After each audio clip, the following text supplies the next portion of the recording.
bagian ini saya akan menjelaskan mengenai rasio nilai pasar atau rasio valuasi. Rasio ini digunakan untuk melihat bagaimana pasar atau investor memberikan penilaian terhadap suatu perusahaan. Dalam analisis ini, saya menggunakan dua rasio, yaitu earnings per share atau EPS dan price to earnings ratio atau PER. Nah, rasio yang pertama adalah earnings per share atau EPS. EPS merupakan rasio yang menunjukkan seberapa besar laba bersih yang diperoleh perusahaan untuk setiap satu lembar saham yang dimiliki investor. Nah, semakin tinggi nilai EPS, maka semakin besar keuntungan yang diterima pemegang saham dan menunjukkan bahwa perusahaan itu memiliki kemampuan menghasilkan laba yang lebih baik. Adapun rumusnya yaitu EPS sama dengan laba bersih dibagi dengan jumlah saham yang beredar. Pada tahun 2022, laba bersih PT Indofood Sukses Makmur Tbk sebesar 6,3 triliun dengan jumlah saham yang beredar itu sekitar 8,78 miliar lembar. Dari perhitungan tersebut diperoleh EPS sebesar 724 per saham. Artinya setiap satu lembar saham itu mampu menghasilkan laba bersih sebesar 724. Nah, pada tahun 2023 laba bersih meningkat menjadi sekitar 8,1 triliun. Karena jumlah saham beredar tetap, maka EPS juga itu meningkat menjadi 928 per saham. Hal ini menunjukkan bahwa perusahaan mampu meningkatkan keuntungan yang dihasilkan untuk setiap lembar saham. Selanjutnya pada tahun 2024 laba bersih kembali meningkat menjadi sekitar 8,6 triliun sehingga EPS naik lagi menjadi 984 per saham. Artinya setiap lembar saham itu menghasilkan laba yang lebih besar dibandingkan 2 tahun sebelumnya. Nah, analisis EPS ini dilihat dari tahun 2022 sampai 2024. EPS ini terus mengalami peningkatan, yaitu dari 724 menjadi 928, kemudian menjadi 984. Nah, peningkatan ini menunjukkan bahwa kinerja PT Indofood Sukses Makmur ini semakin baik dalam menghasilkan laba. Bagi investor, kondisi ini merupakan sinyal positif karena keuntungan yang dihasilkan perusahaan terus meningkat sehingga perusahaan memiliki prospek yang lebih baik. Yang kedua yaitu price to earnings ratio atau PER. Nah, PER ini digunakan untuk mengetahui berapa kali investor bersedia membayar harga saham dibandingkan dengan laba per saham yang dihasilkan perusahaan. Semakin tinggi PER berarti investor ini memiliki harapan yang tinggi terhadap pertumbuhan perusahaan di masa yang mendatang. Sebaliknya, PER yang lebih rendah dapat menunjukkan bahwa harga saham relatif lebih murah dibandingkan laba yang dihasilkan. Adapun rumusnya yaitu PER sama dengan harga saham dibagi dengan EPS. Pada tahun 2022 harga saham PT Indofood sebesar 6,8, sedangkan EPS-nya itu sebesar 724, sehingga diperoleh PER sekitar 9,39 kali. Artinya investor ini bersedia memberikan saham PT Indofood dengan harga sekitar 9,39 kali dari laba per saham yang dihasilkan perusahaan. Nah, pada tahun 2023 harga saham turun menjadi 6.425, sedangkan EPS-nya itu meningkat menjadi 928, sehingga PER-nya turun menjadi 6,92 kali. Nah, penurunan PER ini menunjukkan bahwa walaupun laba perusahaan meningkat, harga saham tidak ada peningkatan sebesar kenaikan laba. Akibatnya saham perusahaan ini menjadi relatif lebih murah jika dibandingkan dengan kemampuan perusahaan menghasilkan keuntungan. Pada tahun 2024 harga saham meningkat menjadi 7.375, sedangkan EPS-nya itu juga meningkat menjadi 984, sehingga PER-nya naik menjadi 7,49 kali. Kenaikan PER ini menunjukkan bahwa investor mulai memberikan penilaian yang lebih tinggi terhadap saham PT Indofood karena optimis terhadap prospek perusahaan. Oke, baik, jadi di sini saya akan menjelaskan bagian market to book ratio atau PBF. Nah, rumusnya itu PBF sama dengan harga per saham dibagi nilai buku per saham.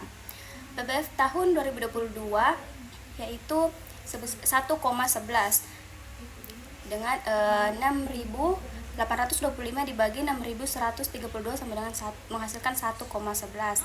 Nah, PBF tahun 2023 itu 6.450 dibagi 741 sama dengan 0,96. Dan PBF tahun 2024 itu 7.375 dibagi 7.416 menghasilkan 0,99. Nah, PT Indofood Sukses Makmur Tbk ini memiliki PBF sebesar 1,11 pada tahun 2022, artinya investor memberikan valuasi 1,11 kali lebih tinggi dibanding nilai buku perusahaan. Pada tahun 2023 PBF sebesar 0,96, sedangkan pada tahun 2024 sebesar 0,99. Nilai PBF yang mendekati 1 menunjukkan bahwa harga pasar dan saham relatif sejalan dengan nilai buku perusahaan. Sementara itu, PBF di bawah 1 menunjukkan bahwa nilai pasar perusahaan sedikit lebih rendah dibanding nilai bukunya. Oke, selanjutnya bagian D yaitu Tobin's Q. Rumusnya itu Tobin's Q sama dengan nilai pasar dibagi biaya pengganti aset. Pada tahun 2022, nilai pasar ekuitasnya 6.825 dikali 8,78 M sama dengan menghasilkan 59,92 M. Nah, total nilai pasarnya 59,9 miliar ditambah 86,8 miliar menghasilkan 146,73 miliar. Tobin's Q-nya sama dengan 146,7 miliar dibagi 180,4 miliar sama dengan 0,81. Pada tahun 2023 nilai pasar ekuitasnya 6.450 dikali 8,78 miliar menghasilkan 56,63 miliar.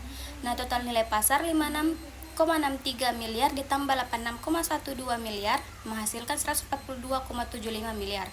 Tobin's Q-nya 142,75 miliar dibagi 186,58 miliar menghasilkan 0,77.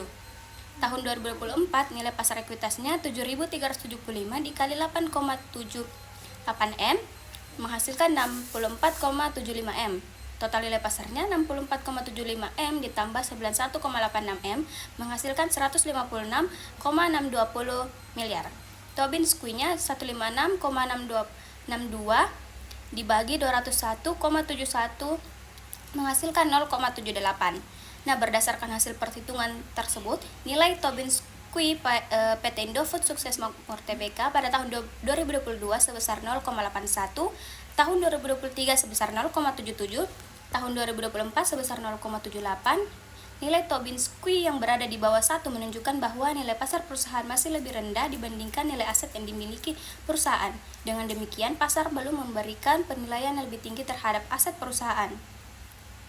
Meskipun demikian, peningkatan Tobin's Q dari 0,77 menjadi 0,78 pada tahun 2024 menunjukkan adanya perbaikan persepsi pasar terhadap prospek dan kinerja perusahaan.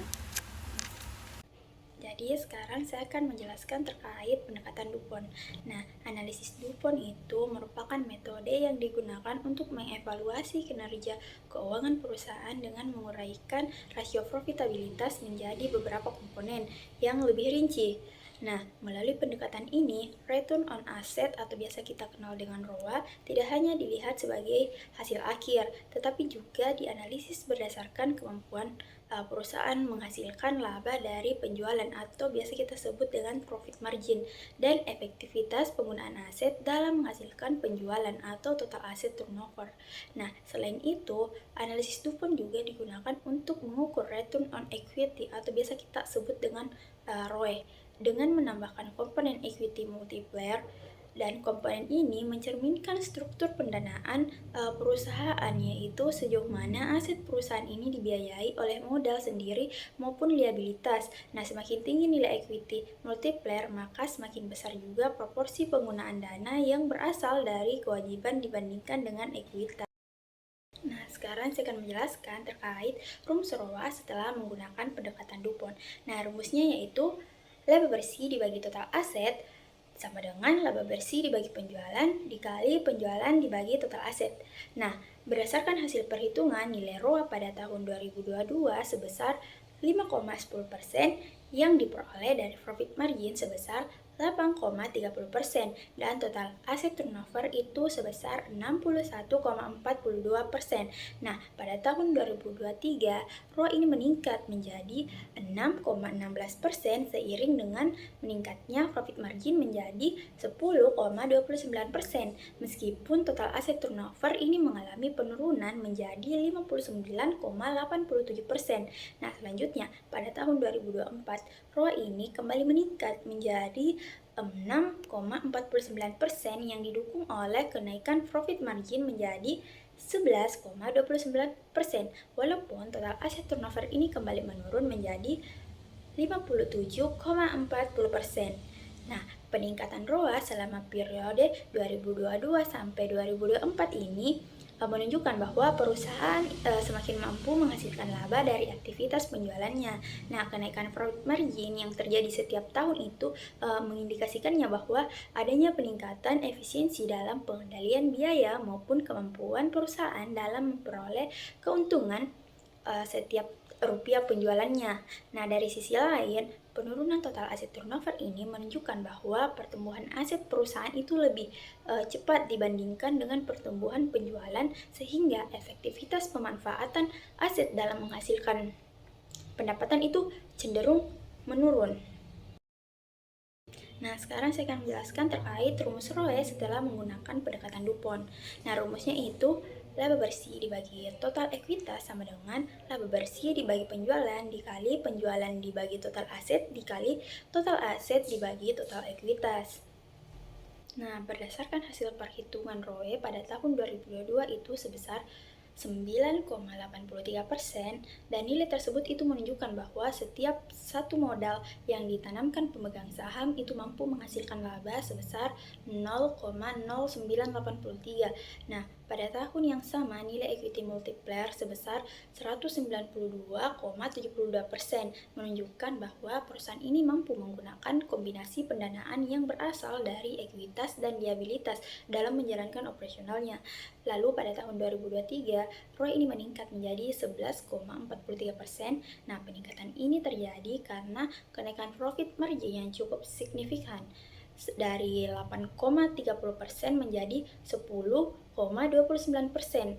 Nah, meskipun total aset turnover dan equity multiplier ini mengalami penurunan, peningkatan kemampuan perusahaan dalam menghasilkan laba itu mampu memberikan dampak yang lebih besar terhadap kenaikan ROE, atau dengan kata lain itu peningkatan keuntungan yang diperoleh perusahaan menjadi faktor utama yang mendorong peningkatan tingkat pengembalian kepada pemegang saham.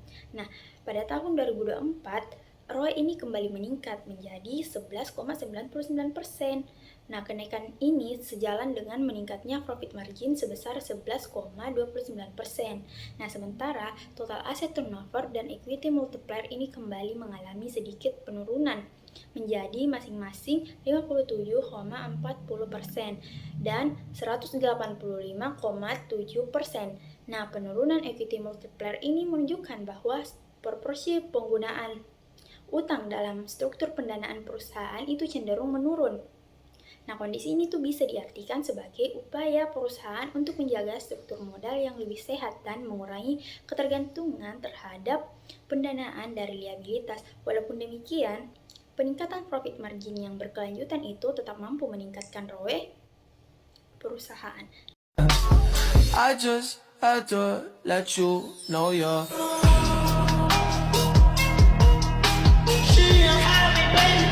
she